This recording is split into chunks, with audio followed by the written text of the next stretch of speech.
Knight Jarecki here with head coach Tommy Richards for today's Tommy Talk. And coach, it was an up and down series. It felt like every game was a blowout, but then at the very end of the game, it just got really, really close.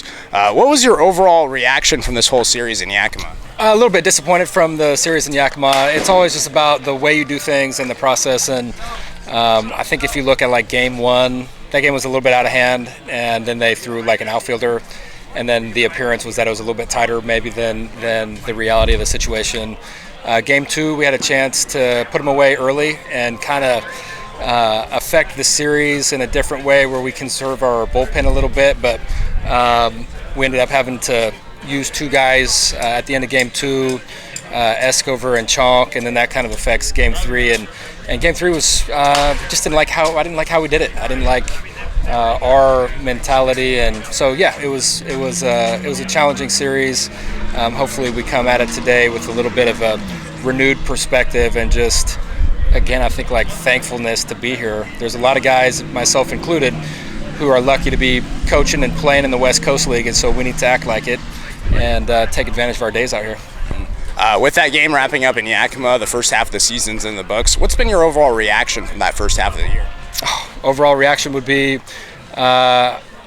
I love working with the guys. I love working in the West Coast League. I think that I really do believe that we do things the right way. Like, I think our guys are committed to developing and working hard. We're going to do the early work thing forever. So I think the process has been good. Obviously, it's disappointing to not win more games, but I think that if we focus on the right things, that the results will come. And so it's a marathon. It's not a sprint. Obviously, the perspective of we're building this thing, I think, is important. And I think right now we gotta have our focus on the root, not the fruit. If we focus on the root, I think that in time this thing will be a good thing. It'll be a winner in time. One guy that had a really good weekend in Yakima was Dane Frazier. 3 games where he reached base safely 3 times. He's been in the meat of the order consistently, at least in this past weekend, and he's getting again today. Why has he been in the lineup, I guess, so much, and why are you moving him up in the order? Yeah, I'm proud of Dane, dude. I'm really proud of Dane. Go ahead and think back to the beginning of the year where he was in there early, and then he kind of struggled, and then he wasn't getting much run at all.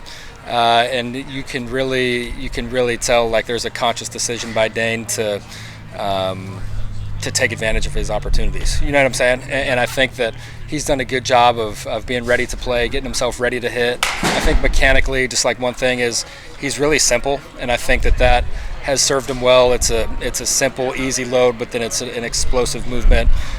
So I really like what he's doing at the plate. I'm just so proud of him for like battling adversity. You know, this summer really could have gone one of two ways. He could have probably packed it in and said, you know what, I'm not playing very much. I'm going to go ahead and find somewhere else to play or call it a summer or whatever.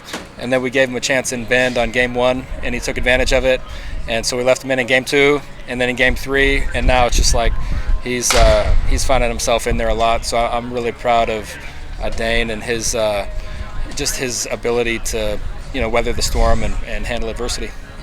In the first half of the season, it seemed like the lineup was constantly changing each game.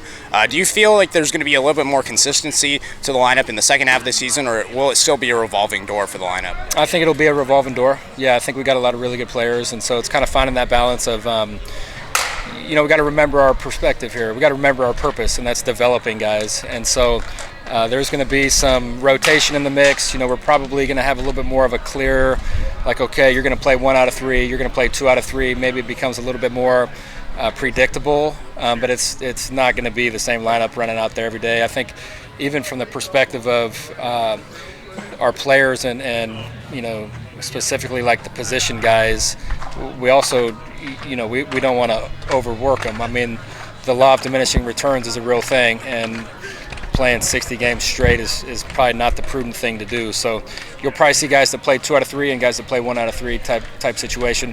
And then you got like a Sitzman situation that came up where he has some shoulder tendonitis, rotator tendonitis. So Antonsen goes 3 out of 3 in that last series up there. So there'll be situations like that. But that's what I would expect. Quick turnaround from yesterday to today. Do you think there's going to be any fatigue? Hopefully not. I mean, it was a late night to an early morning. I think a lot of our guys want to play pro ball, and if you want to play pro ball, you better get used to this. So hopefully we can just drive home the point of like and we have done a good job of playing the victim up to this point, which is hopefully a quality that we can purge as we move into the second half. But like thankfulness, man, you know what I mean?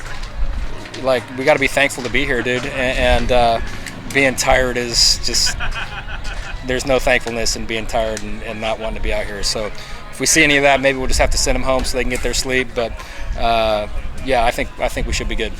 Theo Millis, a Canadian, getting the start today against the Canadian team in Victoria. He was just named WCL Pitcher of the Week. Can you just talk about him and his performance last week and what you're hoping to see from him today? Yeah, he's a workhorse. That was a great outing against a really good ball club in Corvallis. And I think Theo, I've loved his approach. He got here day one. You know, he's been here since the start of this thing. He's had a really good perspective. I love how big and physical he is. I think there's some durability in the mix there. He's got a really good changeup, features that as the best secondary.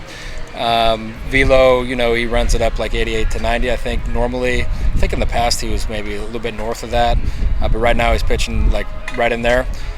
So I just expect him to go out there and compete, and I'm proud of what he's done. I think he's been a good drifter up to this point, and that's about more than the production. It's also about what he does in that clubhouse and who he is as a man. And so, little Canada on Canada crime wouldn't be a bad thing tonight. We'll see which way it goes, you know. Lastly, what's the message for the team going ahead of this series against Victoria? Get your mind right. Yeah, get your mind right. I don't think our mind was right, and that starts from the top of the organization. I don't think our mind was right in Yakima. I think that we didn't feel as thankful and as lucky as we should have, and so now we need to understand that every moment is an opportunity, and you don't get these days back. I mean, these are great days. I remember my days in summer ball, and they're great days, and you're going to miss them at some point. And so we got to get our minds right, and we got to attack the day with an enthusiasm unknown to mankind, as Jim Harbaugh would say. So hopefully that's what we can do. Thank you, Coach. Good luck today. That's been today's Tommy Talk with head coach Tommy Richards. Thanks, Knight.